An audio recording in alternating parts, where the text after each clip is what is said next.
Barchaga salom do'stlar. Bugun muhtasham binokorda 3 xonali, maydoni 92 metr kvadrat bo'lgan uyimizni ko'rib chiqamiz. Kirishingiz bilan sizni keng va yorug' yo'lakcha kutib oladi. Xo'p, bu uyimizda ikkita yotoqxona, bitta mehmonxona va bitta oshxona, qo'shimchasiga ikkita sanuzelimiz ham bor. Kelinglar ko'rib chiqamiz. Xo'p. Birinchi yotoqxonamiz. Bu tarafda ko'rib turganingizlardek ikkinchi yotoqxonamiz. Hop, ikkita sanuzelimiz.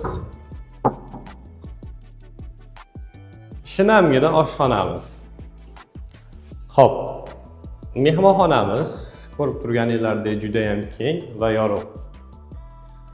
Mehmonlar oynadan kelib, shunday pastga qaraganida mana bunaqa chiroyli besitkalardan iborat bolalar maydonchasiga ko'zlari tushishi mumkin. To'lov imkoniyatlari naqd, subsidiya, ipoteka. Bizga bog'lanish uchun quyidagi nomerlarga aloqaga chiqing, o'zimiz batafsil ma'lumot beramiz.